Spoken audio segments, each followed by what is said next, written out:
Hi friends, இப்போ நம்ம என்ன பார்க்க போகிறோம் அப்படின்னா, எடுத்துக்காட்டு 6.3 கணக்கு என்ன கொடுத்துருக்காங்க. Cos alpha plus beta is equal to cos alpha cos beta minus sine alpha sine beta என வெக்டர் முறையில் நிறுவ சொல்லியிருக்காங்க. ஸோ நம்ம இப்போ என்ன செய்ய போகிறோம் அப்படின்னோம்னா, இதுக்கான தீர்வு இந்த கொடுக்கப்பட்ட அந்த cos alpha plus beta is equal to cos alpha cos beta minus sine alpha sine பீட்டாவை அப்படியே எடுத்துடுங்க. இதுக்கு நம்ம ஒரு வரைபடம் வரைய போகிறோம். அந்த வரைபடம் என்ன பண்ணோம்னா,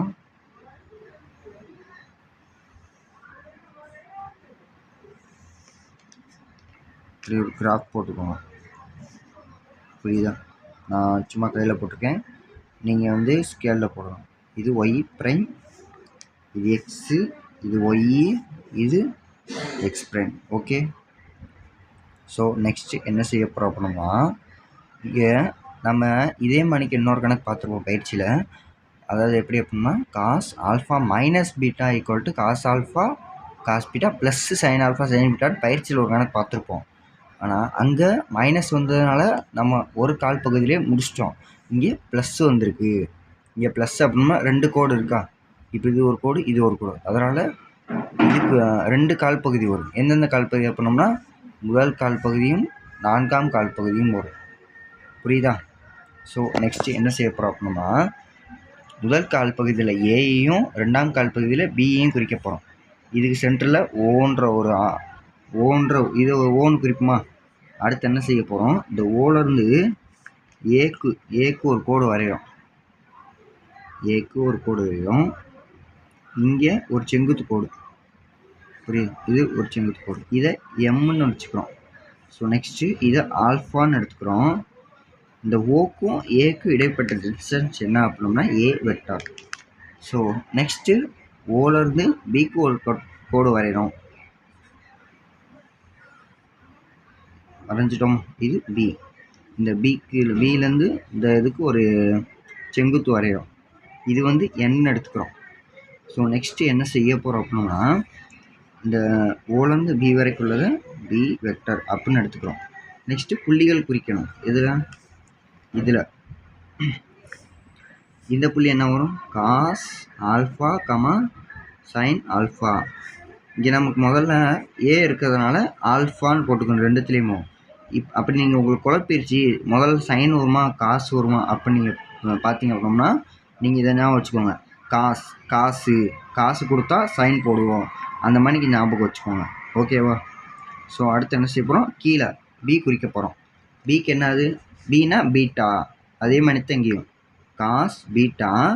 இங்கே எக்ஸு ப்ளஸில் இருக்கும், இங்கே ஒய் மைனஸில் இருக்கும். அப்போ ஒய் நமக்கு என்னது மைனஸ் சைன் பீட்டா. அவ்வளோதான், முடிஞ்சு. இந்த புள்ளி குறிச்சிட்டோம். நெக்ஸ்ட்டு என்ன செய்யணும், அடுத்து இதுக்கான தீர்வு எழுதணும். ஸோ இதை வெக்டர் ஃபார்மில் எழுதுகிறப்ப நம்ம என்ன செய்யணும், ஏ வெக்டார் இஸ் ஈக்குவல் டு என்ன எழுதுவோம், காஸ் ஆல்ஃபா. இங்கே இந்த புள்ளி எங்கே, காஸ் ஆல்ஃபா சைன் ஆல்ஃபா. இந்த புள்ளி காஸ் ஆல்ஃபா ஐ கேப்னு எழுதுவோமா, I cap plus sine alpha J cap. நமக்கு எக்ஸ்ஹெச்சில் ஐ வெக்டர் தானே செயல்படும், அதனால் ஐ. ஒய்ஹெச்சில் ஜே கேப், ஜே வெக்டர் தானே செயல்படும், அதனால் ஜே கேப் போட்டுருக்கோம். புரியுதா? அதனால் next B vector. B vector என்னது, இந்த எழுதி குறிச்சிருக்கோமா. இதை வெக்டர் வடிவில் எழுதணும் அப்படின்னோம்னா, cos beta I cap minus, ஏன்னா இங்கே மைனஸ் இருக்கிறதுனால மைனஸ் சைன் பீட்டா. ஓகேவா? நெக்ஸ்ட் என்ன செய்ய போகிறோம், உங்களுக்கு சிம்பிள் மெத்தட் அப்படின்னோம்னா, இங்கே வந்து நமக்கு காசுன்னு கொடுத்துருக்காங்க. இங்கே காசுன்னு கொடுத்ததுனால நம்ம என்ன செய்வோம், காசுனா நம்ம என்ன செய்வோம், டாட் ப்ராடக்ட் தானே பண்ணுவோம். அதைத்தான் இங்கேயும் பண்ண போகிறோம். அப்போ இங்கே என்ன பாருங்கள், காஸ் இங்கே டாட் ப்ராடக்ட் பண்ண போகிறோம். எதையும் ஏயும் பியும் டாட் ப்ராடக்ட் பண்ண போகிறோம். So A vector dot B vector equal to என்ன வரும், cos alpha I cap plus sine alpha J cap dot product dot cos beta I cap minus sine beta J cap. எதையும் dot product பண்ணுவோம், ஐயோட கெழுவு வச்சு ஐயோட கெழுவும் ஜேவோட கெழுவு வச்சு ஜேவோட கெழுவும் பெருக்குவோம். So அப்போ இங்கே என்ன வரும்? காஸ் ஆல்ஃபா காஸ் பீட்டா, இங்கே ப்ளஸ்ஸு மைனஸ் இருக்குது, ப்ளஸ்ஸையும் மைனஸையும் பெருக்கல minus sine alpha sine beta. இது வந்து ஃபஸ்ட்டு ஈக்குவேஷன் நம்ம எடுத்துக்கிறோம். ஸோ நெக்ஸ்ட் என்ன செய்கிறோம் அப்படின்னோம்னா, இந்த ஏ டாட் பிக்கு ஒரு வரையறை பார்த்தோமா, வரையறை இங்கே வரையறைப்படி எழுதிக்கிட்டு ஃபார்முலா என்னது? ஏ வெக்டர் டாட் பி வெக்டருக்கு என்ன formula? Modulus of A vector dot dot modulus of B vector is equal to இல்லை சரி வரையறைப்படி A vector dot B vector is equal to modulus of A vector dot modulus of B vector dot into cos டீட்டான்னு பார்த்தோம். இங்கே நமக்கு டீட்டாக்கு பதிலாக என்ன இருக்குது அப்படின்னா, இதில் இது மொத்தத்தையும் கூட்டினா தான் நமக்கு ஆல்ஃபா ப்ளஸ் பீட்டா. அதனால் இங்கே காஸ் டீட்டாக்கு பதிலாக நமக்கு என்ன போடணும் அப்படின்னோம்னா, A vector modulus of A vector dot modulus of B vector cos alpha plus beta அப்படின்னு போட்டுக்கணும். இதோட மதிப்பு இங்கே நீங்கள் எழுதிக்கோங்க, இங்கே நீங்கள் இதை முதல்ல எழுதிக்கோங்க.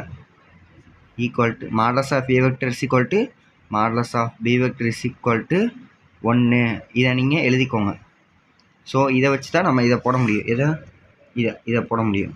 ஸோ அடுத்து இதை என்ன செய்ய போகிறோம்? அப்போ இங்கே நம்ம என்ன கண்டுபிடிச்சிருக்கோம்? மாடல் இப்போ தான் சொன்னேன், modulus of A vector is equal to modulus of B vector is equal to 1. அப்போ ரெண்டுத்துக்கு 1 போட்டோம் அப்படின்னோம்னா 1.1 cos alpha plus beta.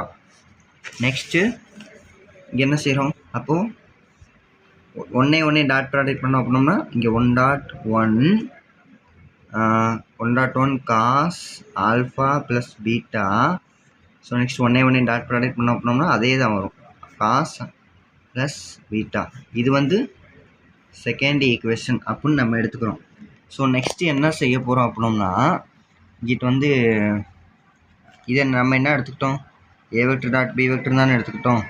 So என்ன செய்ய போகிறோம்? நமக்கு இடது பக்கம் 2 சமமாக இருக்கான் பாருங்கள். எதில் இந்த இருக்கு பாருங்கள், இடது பக்கம் 2 சமமாக இருக்கா?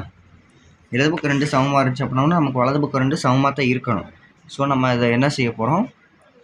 இதை ஃபஸ்ட்டு இதை எழுதிக்கோங்க, cos alpha plus beta equal to cos alpha cos alpha cos beta minus sine alpha sine beta. அவ்வளோதான், இந்த கணக்கு முடிஞ்சிச்சு. இதை நீங்கள் என்ன எழுதணும் அப்படின்னா, இதை அப்படியே எழுதிக்கோங்க, cos alpha plus beta equal to cos alpha cos beta minus sine alpha sine beta என வெக்டர்